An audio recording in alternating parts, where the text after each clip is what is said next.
Hello બાળકો, કેમ છો? આજે આપણે ધોરણ 9નું જે સ્વાધ્યાય 1.2 એનો દાખલા નંબર 3 છે શીખવાના છે.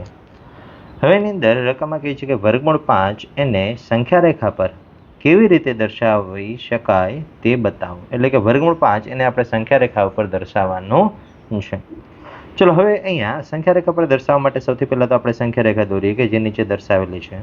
એટલે એમાં એક રેખા દોરવાની અને એમાં નંબર છે આપણે આપવાના છે. પણ નંબર કેવી રીતે આપવાના? તો કે સપોઝ કે અહીંયા વચ્ચે 0 છે, સેન્ટરમાં લખીએ. 1 સેન્ટીમીટરના અંતરે એક નંબર આપવાના છે. ધારો કે 1 સેન્ટીમીટર નીચે આપણે 1 લખીએ, બીજું 1 સેન્ટીમીટર નીચે 2 લખીએ.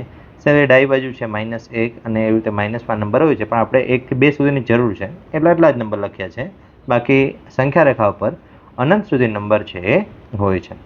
ચલો, સંખ્યા રેખા દોરાઈ ગઈ. હવે આપણે વર્ગમૂળ 5 છે એ દોરવા છે. તો વર્ગમૂળ 5 દોરવા માટે શું કરીએ કે સૌથી પહેલાં તો વર્ગમૂળ 4 ગોતીએ. તો વર્ગમૂળ 4 એટલે શું? તો એ જરાક યાદ કરીએ કે ભાઈ વર્ગમૂળ 4 એટલે વર્ગમૂળ 4 એટલે શું? તો કે વર્ગમૂળ 4નું વર્ગમૂળ કાઢીએ એટલે આપણને 2 મળશે. એટલે જ્યાં 2 હોય ત્યાં વર્ગમૂળ 4 હોય. એટલે વર્ગમૂળ 4 છે એ આપણને અહીંયા મળે છે, જ્યાં 2 છે ત્યાં. હવે જ્યાં વર્ગમૂળ 4 મળ્યું છે ત્યાંથી 1 સેન્ટીમીટર ઊભો એક રેખાખંડ છે આપણે દોરવાનો છે. એટલે અહીંથી 1 સેન્ટીમીટર ઊભો એક રેખાખંડ છે આપણે દોરીએ અહીંયા નીચે સુધી.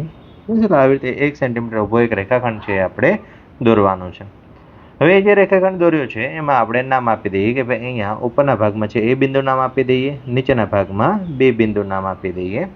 પછી જે એ બિંદુ છે ઉપરનું, એટલે કે અહીંયા જે ટોચનું બિંદુ છે એ છે એને આપણે 0 સાથે જોઈન્ટ કરવાનું છે. એટલે એને હવે આપણે 0 સાથે જોઈન્ટ કરીએ કે ભાઈ 0 અને એ બંનેને આપણે જોઈન્ટ કરી દઈએ. ચલો, 0 અને એ બંનેને આપણે જોઈન્ટ કરી દીધા. એટલે એ જે 0 અને એને જોઈન્ટ કરતો જે આપણને રેખાખંડ મળ્યો બાળકો, એ આપણને મળશે વર્ગમૂળ 5. એટલે કે અહીંથી અહીંયા સુધીનું જે અંતર છે એ આપણને વર્ગમૂળ 5 મળ્યું. પણ આજે વર્ગમૂળ 5 છે ક્યાં છે? તો કે સંખ્યા રેખાની બહારના ભાગમાં છે. એને સંખ્યા રેખા પર લેવા માટે શું કરીએ?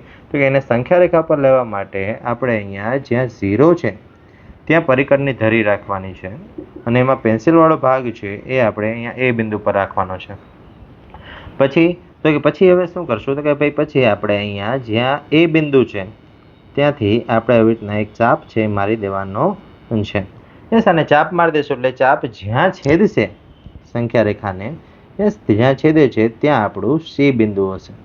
અને 0 થી લઈ અને આ સી બિંદુ સુધીનો જે રેખાખંડ છે એ આપણને વર્ગમૂળ 5 સેન્ટીમીટર રેખાખંડ છે એ મળે છે. મતલબ કે અહીંથી અહીંયા સુધીનો જે રેખાખંડ છે સી બિંદુ સુધીનો જે લાલ કલરથી આપણે દોર્યો છે એ રેખાખંડની લંબાઈ છે વર્ગમૂળ 5 સેન્ટીમીટર છે એ મળે છે. યસ, એટલે આવી રીતના આપણે જે વર્ગમૂળ 5 એને સંખ્યા રેખા ઉપર દર્શાવી શકાય છે. યસ, એટલે અહીંયા આપણો આ જે દાખલો છે એ પૂર્ણ થાય છે.